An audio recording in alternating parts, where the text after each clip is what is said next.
Muy buenos días, todavía, ¿no? Sí, muy buenos días. Dios les bendiga a todos ustedes. Vamos a intentar hacer algo distinto. Vamos a proyectar la imagen del sermón. Veamos cómo nos va.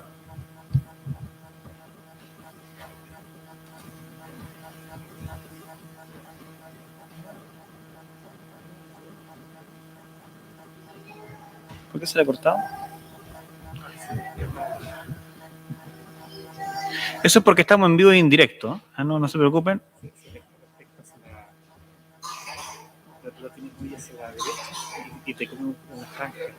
Ahora sí, mira.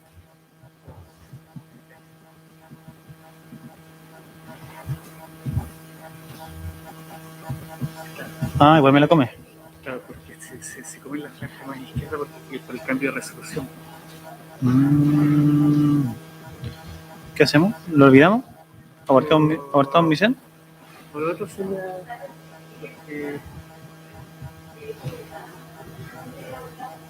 No. Está cortando. el tema de la resolución y el data. Sí. Ya. Abortemos misión para el próximo domingo. ¿Ah? Nos faltó más trabajo de preproducción. Vamos a...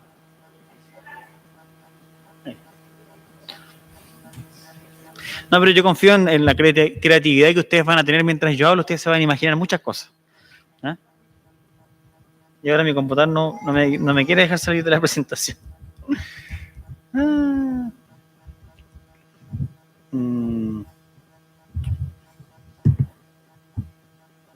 Ahí sí. Bueno, hermanos, les quiero invitar a que abramos nuestras Biblias en Filipenses capítulo 3.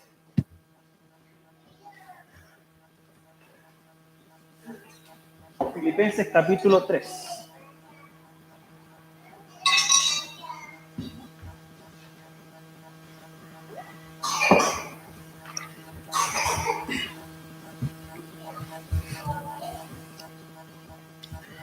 Hoy día les quiero hablar acerca de colocar el sermón hacia una vida auténtica, ¿ya? Hacia una vida auténtica de ministerio. Y antes de leer el texto, en Filipenses capítulo 3, les quiero invitar a que podamos orar, ¿ok? Inclinemos nuestros rostros y oremos al Señor. Muchas gracias, Señor, por esta mañana que el Señor nos da.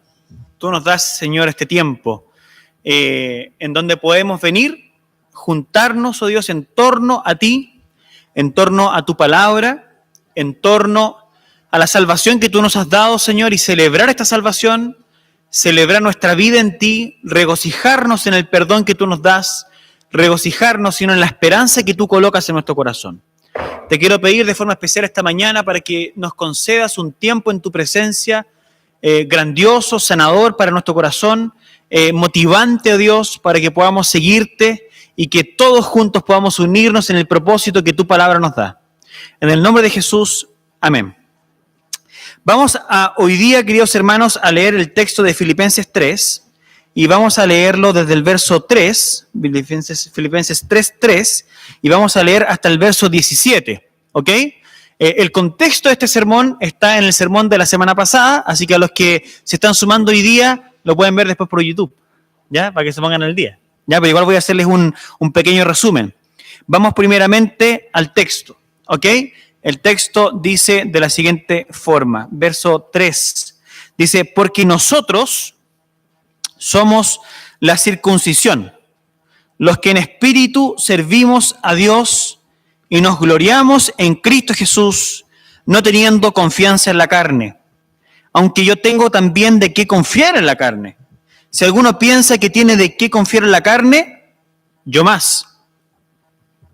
Circuncidado al 8º día, del linaje de Israel, de la tribu de Benjamín, hebreo de hebreos, en cuanto a la ley, fariseo, en cuanto a celo, perseguidor de la iglesia, en cuanto a la justicia que es en la ley, irreprensible, pero cuántas cosas eran para mi ganancia, las he estimado como pérdida por amor de Cristo. Y ciertamente aún estimo todas las cosas como pérdida por la excelencia del conocimiento de Cristo Jesús, mi Señor, por amor del cual lo he perdido todo. Y lo tengo por basura para ganar a Cristo. Y ser hallado en Él, no teniendo mi propia justicia, que es por la ley, sino la que es por la fe de Cristo, la justicia que es de Dios por la fe, a fin de conocerle y el poder de su resurrección y la participación de sus padecimientos, llegando a ser semejante a Él en su muerte, si en alguna manera llegase a la resurrección de entre los muertos, no que lo haya alcanzado ya, ni que ya sea perfecto, sino que prosigo por ver si logro asir aquello para lo cual fui también asido por Cristo Jesús. Hermanos, yo mismo no pretendo haberlo ya alcanzado, pero una cosa hago, olvidando ciertamente lo que queda atrás y extendiéndome a lo que está adelante, prosigo a la meta, al premio del supremo llamamiento de Dios en Cristo Jesús.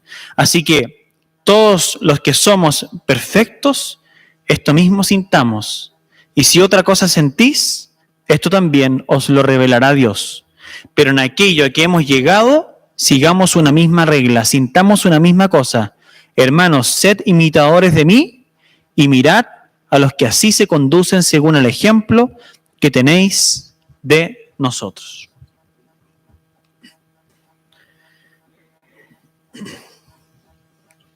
Pablo reconoce y sabe que los modelos afectan. Todos nos inspiramos en alguien, consciente o inconscientemente. Nuestros padres nos afectan, a propósito del Día del Padre. A quienes tengamos como padres, cómo ellos han ejercido su paternidad con nosotros, nuestras madres, nuestros padres, afectan nuestro corazón y generan un modelo que podemos o abrazar a la medida que vamos creciendo o podemos rechazar. Los modelos en la familia afectan, los modelos sociales afectan, ¿ok? La forma en que comunicamos, la forma en que nos colocan las figuras. En el marketing se hace mucho eso, te colocan una figura para que tú la anheles, ¿cierto? Si quieres que tomes mucho Gatorade, seguramente van a colocar al mejor deportista tomando el Gatorade para que tú puedas consumirlo también. Pero a nivel de la fe, a nivel de lo espiritual, a nivel de la vida en una iglesia, los modelos también afectan. Es por eso que Pablo, teniendo esto en consideración, exhorta a estos creyentes a que ellos tienen que apercibirse respecto de los modelos, porque los modelos te determinan, y los modelos te pueden o impulsar o los modelos te pueden detener. La semana pasada hablábamos respecto de que Pablo exhortaba a la iglesia y a nosotros a que teníamos que guardarnos, y hace este imperativo 3 veces, guárdense, guárdense, guárdense, ocupando palabras un poco fuertes, ¿cierto? Guárdense de los perros, decía el apóstol Pablo, guárdense de los malos obreros, guárdense de aquellos que mutilan el cuerpo. Es decir, hay personas que no son buenos referentes. Hay personas que no pueden afectar negativamente. Muchas personas hoy día no se congregan en una iglesia y muchas personas no viven una vida comunitaria porque tuvieron malas experiencias y porque tuvieron personas que miraron en algún momento y vieron un mal ejemplo. Y esas personas pudieron haber tenido una vida religiosa, por decirlo así, en alguna congregación o no. Muchos amigos seguramente tuyos, muchas amigas tuyas, hoy día rechazan el concepto de la iglesia porque lo que han visto, lo que han oído, les defrauda, les hace mal. Por lo tanto, los modelos generan efectos. Y el apóstol Pablo no solamente nos enumera y nos dice qué ejemplos no debemos seguir, sino que el apóstol Pablo nos coloca lo que sí debemos mirar. Y el apóstol Pablo ocupa varias expresiones mientras él escribe en la epístola a los Gálatas. Por ejemplo, cuando nos habla de los modelos de Timoteo, nos habla de Epafrodito, que hablamos acerca de ellos hace unos domingos atrás. Él dice lo siguiente, dice, recibidle pues en el Señor con todo gozo y tened en estima a los que son como Él. O sea, el apóstol Pablo al mismo tiempo que nos dice que debemos cerrar nuestro corazón a aquellos malos ejemplos, dice que no debemos caer en el error de vivir vidas cerradas con un corazón apretado. No debemos condenarnos a nosotros a no amar, sino que debemos dirigir bien nuestro amor, nuestra compasión, nuestro servicio a aquellos que sí son dignos de aquello. y Timoteo, Epafrodito, eran modelos a los cuales la iglesia debía abrir el corazón, debía servirlos, debía proveer recursos para que ellos desarrollaran su ministerio, debiesen acogerlos en las casas. Y el apóstol Pablo repite esta idea cuando termina en el versículo 17 y dice: hermanos, sed imitadores de mí y mirad a los que así se conducen. Esta palabra mirad es una traducción de un sustantivo que no tiene traducción en el español, que es meta. La palabra en el griego es una forma verbalizada de la palabra meta. Es decir, es como mirad, es como al final tener en vista, es como buscarlo, proyectarse hacia. Entonces el apóstol Pablo quiere, al mismo tiempo que rechacemos lo malo, quiere que proyectemos nuestro corazón hacia modelos saludables. Yo me pregunto, Dios, ¿cómo debe ser mi vida como pastor? Dios, ¿cómo debe ser mi vida como hijo? ¿Cómo debe ser mi vida como padre? ¿Cómo debe ser mi vida como estudiante? ¿Cómo yo desarrollo mi fe? Yo no sé si tú tienes esa inquietud. Me imagino que sí. Me imagino que lo que te ha traído hoy día a sentarte en este lugar no ha sido simplemente un impulso religioso de cumplir con un deber, sino más bien la búsqueda de desarrollar algo que Dios está haciendo en tu corazón y ha venido haciendo en ti. ¿Cómo lo hacemos? ¿Cómo nos inspiramos?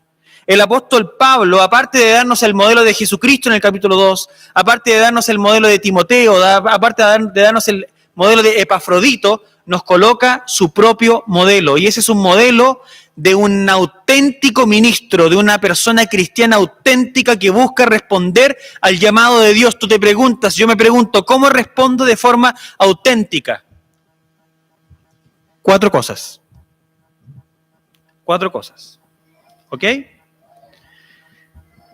La primera de ellas que quiero trabajar hoy día en ustedes es que Pablo reconoce el fracaso de su antiguo paradigma de vida. Y nosotros debemos reconocerlo también. ¿Qué es un paradigma? ¿Cierto? Un paradigma podríamos decir que es una estructura. Es una estructura a través de la cual tú intentas vivir, que tú intentas tratar de decodificar la existencia, la vida. Y tú das valor o quitas valor. Tú, con ese paradigma, de alguna forma, tú juzgas algo y tratas de distinguir lo bueno, lo malo, lo que debe ser rechazado de lo que debe ser aceptado. Cuando Pablo hace esta autobiografía en este texto, Pablo está primeramente reconociendo que él vivía bajo un paradigma que solo traía destrucción, esclavitud. Hacía que su vida, en vez de florecer, se marchitara.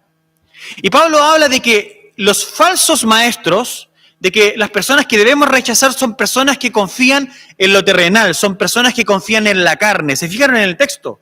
Más adelante, al final del capítulo 3, dice que son personas que son esclavas del vientre, andan buscando simplemente una buena mesa, son personas que quieren vivir de los lujos que le pueden otorgar las personas que los rodean. Pero dice Pablo que su ministerio no representa aquello. Su ministerio representa aquello que es justo, aquello que es bueno. ¿Por qué? Porque él ha rechazado lo terrenal. Y él dice que si él fuera a basarse en lo terrenal, él tendría mucho a partir de lo cual gloriarse. Entonces es una descripción. Y esa descripción debemos nosotros reconocerla y describirla para que nosotros podamos también identificar si por acaso estamos también de alguna forma confiando en aquello. Y él dice entonces que su paradigma terrenal era muy grandioso porque él era una persona nacida en una muy buena familia, él era una persona que cumplía los rituales, él fue una persona criada en el judaísmo, una persona, dice el texto, circuncidado al 8º día, es decir, una persona que siguió desde pequeño y estuvo siguiendo de forma estricta los mejores rituales para poder vivir de la forma más correcta posible. Era una persona que seguía los rituales, pero dice también que él era del linaje de Israel, es decir, él tenía y él podía sentir orgullo de la nación a la cual él pertenecía, es decir, del punto de vista de la raza, él se podría considerar una persona superior en punto de vista de la raza, pero dice también que él era no solamente de Israel, sino él era de la tribu de Benjamín. Benjamín era el menor de los hijos, o fue el menor de los hijos de Jacob. ¿Se recuerdan de la historia de Jacob? Jacob tuvo 2 esposas. Una que le metieron, digamos, intentando hacerle un fraude. Labán intentó, digamos, cambiarle el juego. Jacob estaba enamorado de Raquel, pero Labán le coloca a Lea y termina tomándola por mujer. Pero al final, después, Raquel le da 2 hijos. Y el más pequeño es Benjamín, el más preciado. La tribu de Benjamín tuvo una connotación importante en la historia del desarrollo de Israel, porque fue la tribu de Benjamín quien obtuvo el territorio en donde está Jerusalén. Jerusalén, la gran ciudad, la gran capital que pasa a ser, digamos, del país, por decirlo de alguna forma, de la tierra de Israel. Allí, los benjaminitas son destacados en toda la historia. Cuando, por ejemplo, existe una gran matanza en tiempos de la cautividad, se nos habla de que Mardoqueo, ¿cierto?, con Esther, están allí en la historia de Israel buscando la forma de salvar al pueblo. Ellos son de la tribu de Benjamín. Por lo tanto, ser de la tribu de Benjamín, por esas razones y otras más que podríamos después ver en otra oportunidad, es algo que te daba mucho estatus. Entonces, ser una persona circuncidada al 8º día, ser una persona israelita y más encima de la tribu de Benjamín, es decir, él tenía una familia, una ascendencia, él tenía una estirpe que pesaba mucho. Es como si fuera de la familia real. Pero el apóstol Pablo sigue diciendo, y él resume esta expresión diciendo, yo soy hebreo de hebreos, la crème de la crème, ¿ok? Pero dice, y en cuanto a la ley, yo he hecho mi vida en torno a la ley y del grupo social soy fariseo. Y el apóstol Pablo no solamente era fariseo, sino que el apóstol Pablo era parte del Sanedrín. Y el Sanedrín era el consejo que en ese tiempo juzgaba a Israel, eran los de los gobernantes, era como el parlamento de Israel, que era constituido por 70 fariseos, por 70 ancianos. Pablo estaba allí, él tenía un asiento allá adentro. Era una persona destacada dentro de los destacables. Y dice que, y fuera de todo eso, soy una persona apasionada en cuanto al celo, perseguidor de la iglesia, es decir, no obstante todo lo otro, totalmente comprometido con mis principios, totalmente abrazando aquello hasta las últimas consecuencias. Yo perseguía a la iglesia, era mi afán, yo quería destruir a todos aquellos que estaban en la secta de aquel Jesús. ¿Por qué? Porque atentaba en contra de nuestra fe judía, en contra de nuestras tradiciones. Soy una persona apegada, una persona convencida, una persona apasionada por aquello. Y dice que en cuanto a la justicia, que es en la ley, irreprensible, es decir, él seguía al pie de la página las normas. Esto el apóstol Pablo lo llamaría lo terrenal. ¿Por qué? Porque son muchas cosas que tú puedes construir en la vida y él construía estas cosas y las apreciaba de una forma en que él pensaba que estas cosas le daban algún tipo de valor a él para que Dios lo aceptase, para que estar más recto delante de Dios. Por eso que él habla de la justicia que es en la ley. Es decir, él se basaba en todas estas cosas que la sociedad de su tiempo valoraba y él era el mejor en todas ellas. A muchos de nosotros desde niños nos han educado diciendo, y mi papá me lo decía enormemente y peleábamos por el tema, de tienes que ser el mejor de la clase. ¿Ah? Tienes que tener las mejores notas. Tienes que ser una persona que se diferencie del resto. Y muchos, tal vez ustedes también hemos crecido o crecimos en nuestra niñez, en nuestra adolescencia con esa carga de ser los mejores. No sé si lo lograste, no sé, yo a veces lo lograba, a veces no, ¿ok? Pero eso puede constituir un peso tremendo sobre tu vida y puedes llegar a pensar falsamente que esas cosas pueden darte algún tipo de mérito, algún tipo de prerrogativa, algún tipo de lugar delante de Dios. Y que cuando te arrodillas delante de Dios y pides sus bendiciones, puedes creer que descansar en estas cosas te haría que Dios te respondiera positivamente. Pablo distingue. Pablo como un auténtico ministro, Pablo como una persona que sabe edificar su vida, y Pablo se nos coloca a nosotros como un ejemplo y quiere que nosotros lo miremos a él, y que al mirarlo a él todos nosotros nos demos cuenta que todas esas cosas constituyen un paradigma equivocado. Él reconoce el fracaso de ese paradigma. Entonces nosotros debemos preguntarnos, ¿nosotros reconocemos el fracaso de nuestro paradigma, ¿cuál es tu paradigma?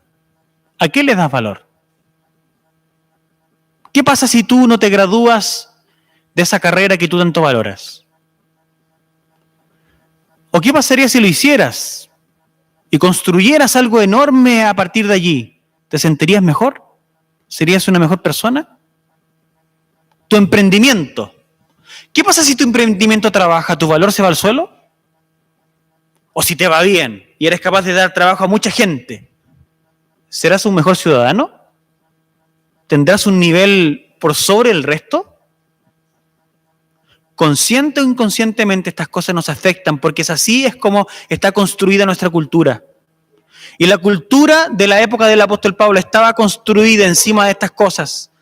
Los rituales, la raza, la estirpe, la posición social, la rectitud. Y el apóstol Pablo dice, ¿saben qué? Estas cosas no sirven. Estas cosas perjudican. Y el apóstol Pablo reconoce que esta situación es demoledora y destructiva.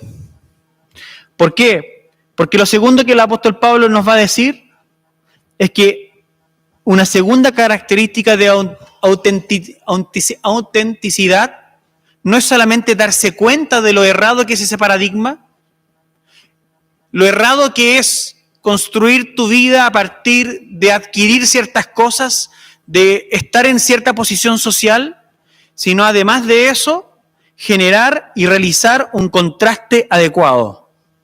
Y eso ustedes lo pueden ver en los versos 8 al 11. Del verso 8 dice lo siguiente, y ciertamente aún estimo todas las cosas como pérdida por la excelencia del conocimiento de Cristo Jesús. Todas las cosas las estimo como pérdida, por amor del cual lo he perdido todo y lo tengo por basura. Es decir, no es solamente darte cuenta que hay un paradigma, que hay cosas que tú puedes valorar, a las cuales tú puedes inclinar tu corazón, que no te van a servir, que te van a esclavizar, que te van a mundanizar, que te van a reprimir, que en vez de darte libertad te van a atar. Porque cuando tú tienes muchas cosas se genera un gran problema. ¿A quién le das esas cosas? ¿Quién se queda con aquello? ¿Cómo reparten la herencia? ¿Qué haces con tus hijos? Se genera una atadura, fíjense ustedes, en aquellos logros. ¿Ok? Pero el apóstol Pablo, como le digo, en primer lugar, él dice, esto no me sirve, pero segundo, hace un contraste adecuado. Es decir, él al mismo tiempo que describe una transición en su vida, ¿ok? Él dice que realiza un contraste adecuado porque dice, ahora yo pondero estas cosas, pondero mi raza, pondero mi familia, pondero mi apellido, pondero mis logros, pondero mis derechos sociales, esos que he adquirido con mi ciudadanía romana tal vez, los pondero, estos a la luz del Cristo crucificado que se me reveló cuando yo iba camino a Damasco. Esto en relación a ese Jesús que me habló, a ese Jesús que se apareció a mi vida, aquel Jesús que me dijo y que conocía mi camino y me dijo, dura cosa tentar cosas en contra del aguijón. Y esa figura, ¿cierto? No sé si han visto estos bueyes cuando aran la tierra y está el campesino por detrás con una vara puntiaguda para que el buey avance. Este es el aguijón. Entonces el apóstol Pablo veía que en todos sus logros él intentaba encontrar algún mérito, pero mientras más mérito quería alcanzar, más patadas pegaba y más se rompía las patas como haciendo la figura con el buey. Era un toro indomable el apóstol Pablo. Era una persona que no quería que nadie le dijera cómo conducir su vida. Él sabía cómo hacerlo y él había llegado a los más altos niveles. Y él pensaba que tenía alguna cosa para con Dios, pero mientras más lo hacía, más cosas daba y más se rompía las piernas. Entonces el apóstol Pablo se rinde, ¿y se rinde ante quién? Ante la revelación de Jesucristo. Jesucristo se le aparece en el camino y le dice, yo soy Jesús, a quien tú persigues. ¿Qué quieres que haga, Señor? Dice el apóstol Pablo. ¿Qué quieres que haga? Él se da cuenta que delante de ese llamamiento, que era Jesús a quien perseguía todo el tiempo, que todo lo que hacía en realidad no era más que una forma de idolatría en la cual intentaba darle significado a su vida, pero que al final de la ruta estaba siempre esperándolo. ¿Quién? Jesús estaba llamándolo para una vida, para que él se pudiera entregar completamente a Jesús. Y una vez que él se entrega a Jesús, él descubre este conocimiento, se da cuenta que toda su existencia era en torno a él y él no se había dado cuenta. Y cuando pondera, entonces dicen, ¿saben qué? Este paradigma no solamente no me sirve, sino que este paradigma al lado del conocimiento de Jesús es basura. Es basura. Ni siquiera necesito seguir invirtiendo en esto. Porque no me sirve. Porque no me sirve. No quiero más vivir a partir de esto. Esto me producía esclavitud. Esto me producía idolatría. Yo tan orgulloso que estaba de haber sido graduado como médico, por decirlo así. Tan orgulloso que yo estaba de haberme formado como un buen abogado, de ser el mejor albañil de la ciudad, de ser el mejor carpintero, de ser el mejor, en el caso de él, el mejor maestro de la ley. Tan orgulloso que yo me sentía. Tanto valor que yo encontraba en aquello y yo estaba siendo en realidad siervo de todas esas cosas. Y no las necesito más. Ahora estas cosas me sirven a mí en función de Cristo. Todo está para Cristo. Y entonces cuando vemos la vida del apóstol Pablo desarrollándose en el Nuevo Testamento, vemos que cada vez que él puede hacer uso de estas cosas, las hace solamente en función del efecto que esto tendría para la misión que el Señor le entregó. Es por eso que vemos que en su derecho como ciudadano romano que él tenía de que él no podía ser azotado, y eso lo vimos en los primeros sermones del libro de Filipenses, cuando él va a evangelizar la ciudad de Filipos, él se somete voluntariamente a ser azotado. Es decir, él renuncia a un derecho que él tenía, simplemente para poder cumplir la guía del Espíritu en su vida. Pero cuando a veces él sentía que este derecho romano le servía de alguna cosa, él lo usaba ¿para qué? Para estar delante de distintos tribunales en todo el imperio dando testimonio de Jesucristo. Es decir, él subordinó todo su currículum. ¿A qué? Al ministerio, al llamado de Jesús.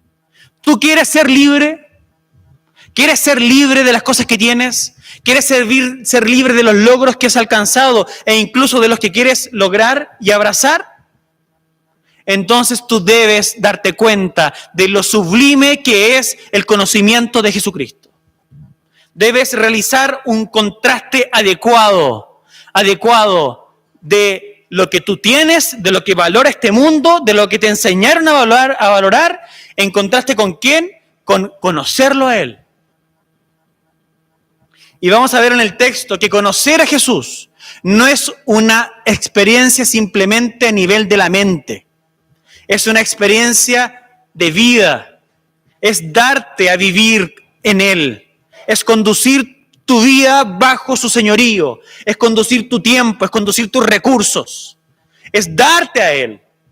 Es priorizarlo a Él. Tus finanzas, tu vida, tu administración de tus cosas, tu vida en familia.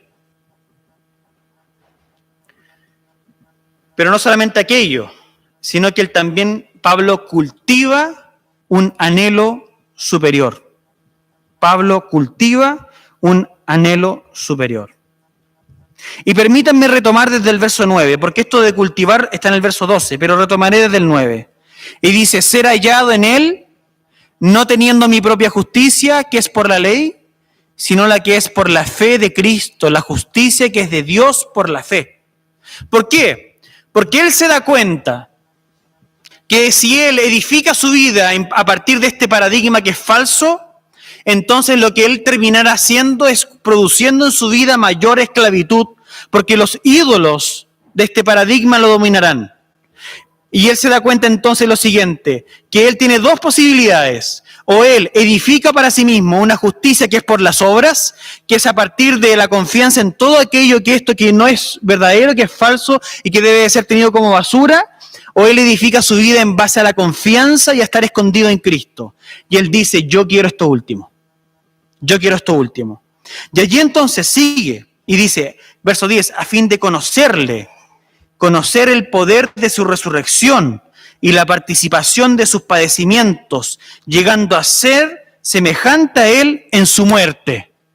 Y ahí tomo el punto. Conocer a Jesús, este conocimiento que se nos revela en nuestro corazón, es una peregrinación.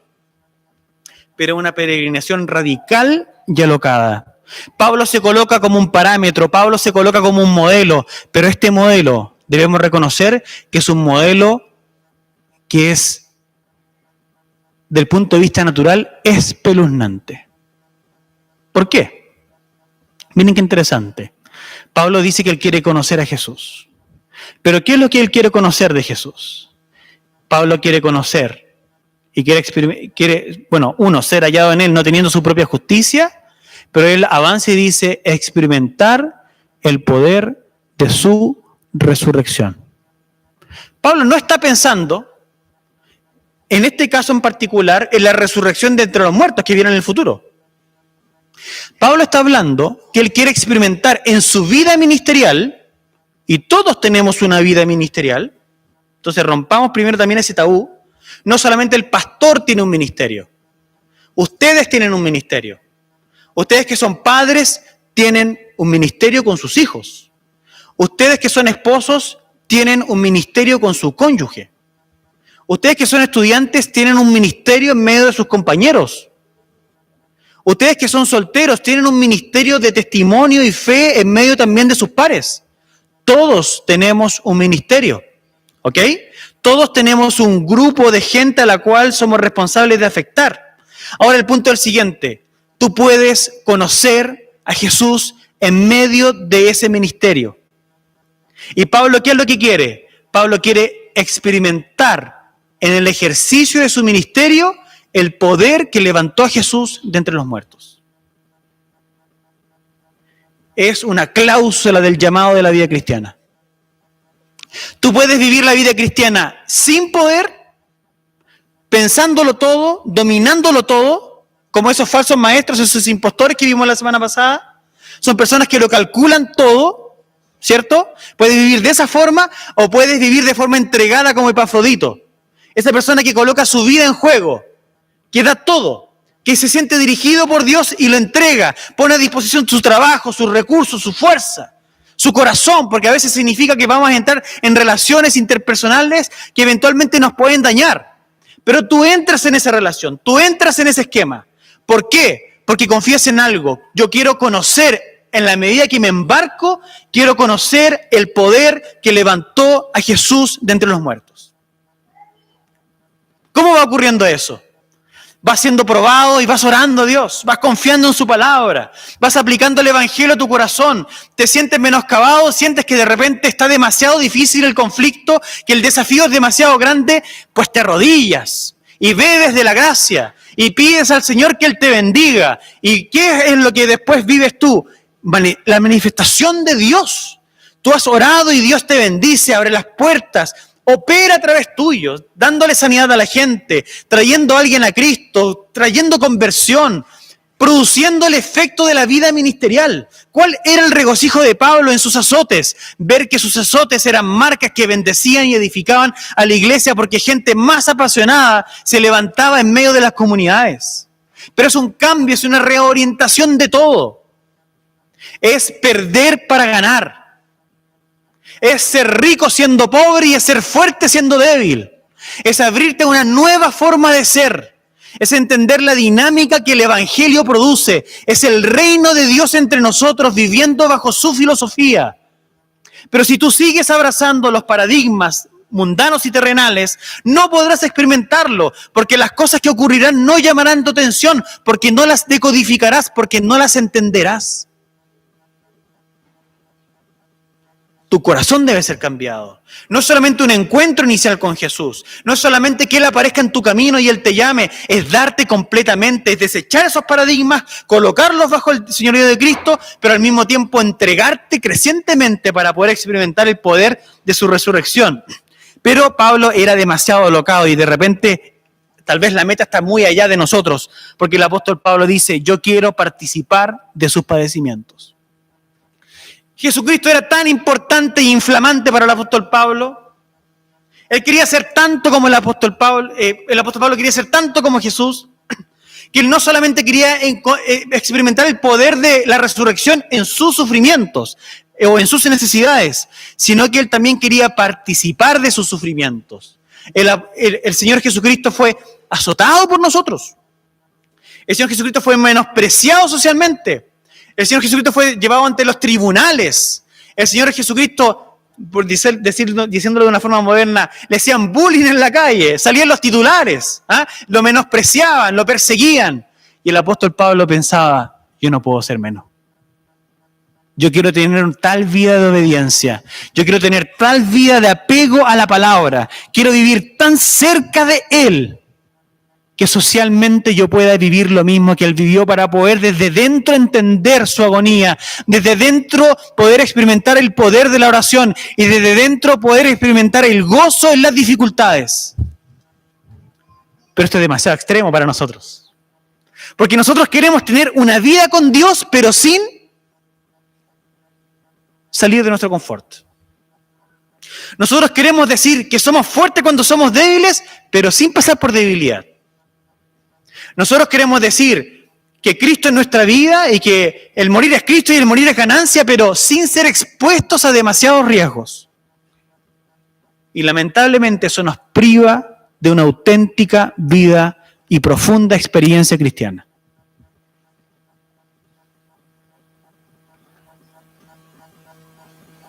Por lo tanto, embarcarnos en una vida auténticamente cristiana significa y implica para todos nosotros que debemos abandonar nuestros paradigmas, pero también edificar unos nuevos y renovados.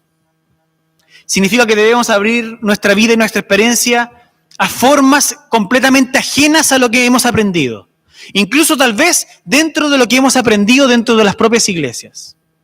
Porque debemos reconocer que tal vez hemos de forma negativa, de forma no bien conducida, enseñado a vivir a nuestros creyentes vidas cristianas demasiado relajadas. Vidas sin oración, vidas sin ayuno, vidas sin servicio, vidas sin visitación de los pobres, vidas sin atención a la gente que está enferma, vidas muy acomodadas.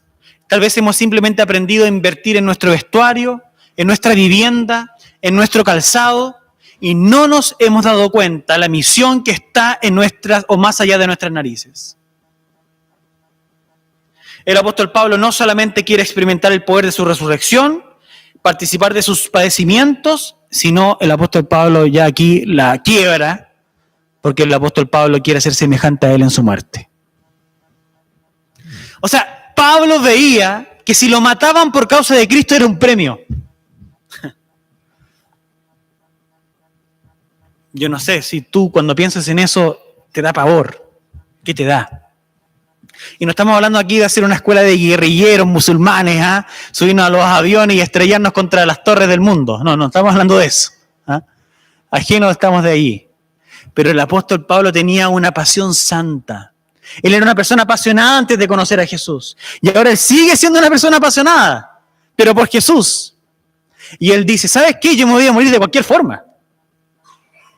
Y si tengo que escoger un tipo de muerte, que me maten por Cristo. Y llegará un tiempo en la historia de la iglesia, y que ya ocurre en África, en donde la persecución será global.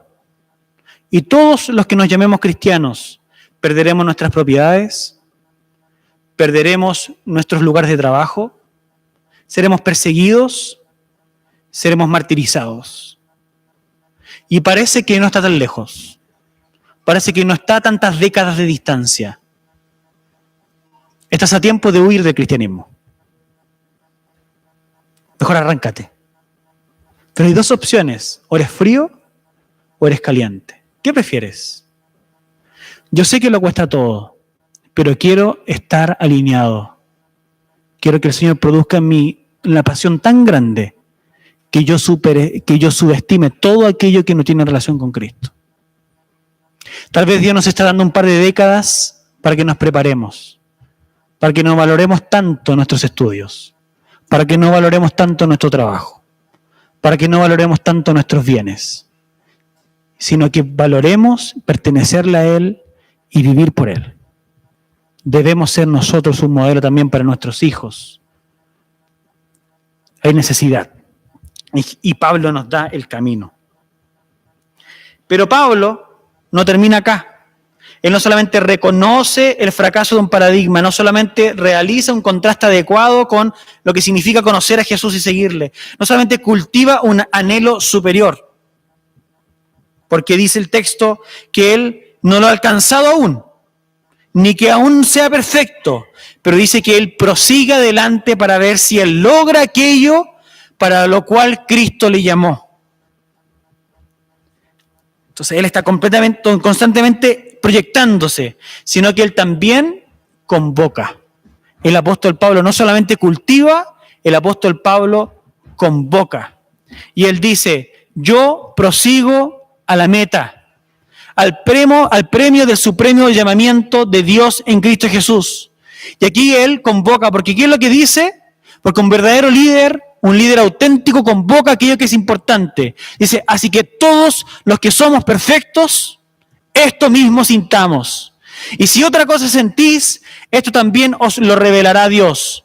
Pero en aquello que hemos llegado, sigamos una misma regla, sintamos una misma cosa. Esta meta de padecer por Cristo, de querer ser semejante a Él en su muerte, de experimentar el poder que lo levantó entre los muertos, es la misión, es el objetivo que todos los que profesamos a Cristo debemos abrazar sin ningún tipo de posibilidad distinta. Yo personalmente como pastor no me conformo a una vida miserable. No quiero ser un mediocre. No quiero pastorear gente mediocre. No quiero pastorear gente que viene el domingo a calentar la banca. No quiero, ni aquí ni a donde Dios me lleve. Quiero ser un motivo, una razón, un estímulo para que saquemos nuestro trasero de la banca y salgamos a hacer aquello que Jesús nos mandó a hacer. ¿Estás tú en la misma línea? ¿Tienes tú el mismo propósito en tu corazón? Si no lo tienes, te reprendo en el nombre de Jesús. Y te digo que tu camino es un camino de muerte. Y que tu camino es un camino de perdición. Y que tu camino te llevará al fraude y al fracaso. Que tus ídolos dominarán tu corazón. Te marchitarán, te harán fracasar. Podrás conseguirlo todo, pero no podrás sumar un codo a tu estatura ni un minuto a tu vida. Porque en el reino de los cielos es mejor entrar sin una mano que todo tu cuerpo se queme en el infierno. Es el camino que la Escritura nos da. Hermanos, debemos todos juntos abrazar este mismo propósito. Te animo, hermano, en el nombre de Jesús, a que lo mires a Él, a que mires a Cristo. Él es nuestro galardón. Él es lo que necesitamos. Esta vida pasará. Se marchita la flor, se seca la hierba, pero la palabra de nuestro Dios permanece para siempre. Agárrala, hermano. Afírmala, abre tu corazón, abre tu vida, abre tu familia, abre tu casa, abre tus bienes y comparte la vida que es del Evangelio. Sufre dignamente, caminemos juntos en el nombre de Jesús. Señor, te damos muchas gracias por tu palabra y por este maravilloso ejemplo que es el apóstol Pablo. Una persona que tú levantaste, Dios, que tú lo criaste en los mejores lugares posibles para enseñarle a él cuánto debía él padecer por tu nombre. Oh Dios, nosotros necesitamos aprender también. No sabemos el futuro que viene, Dios. No sabemos las volteretas que puede dar la sociedad. No entendemos cómo se van a configurar las cosas. Pero una cosa sí sabemos. Queremos ser hallados fieles a ti. Llénanos de ánimo, llénanos de coraje, llénanos de valentía, llénanos de optimismo en ti. Que seamos tu iglesia a cualquier costo. Cultiva en nosotros una verdadera pasión, una verdadera abnegación por ti. Únenos en nuestros corazones, oh Dios, que anhelemos las mismas cosas, que no nos permitamos pensar diferente en estas cosas, para que tú seas el mayor y el más grande en todos nosotros. En el nombre de tu Hijo amado Jesucristo. Amén.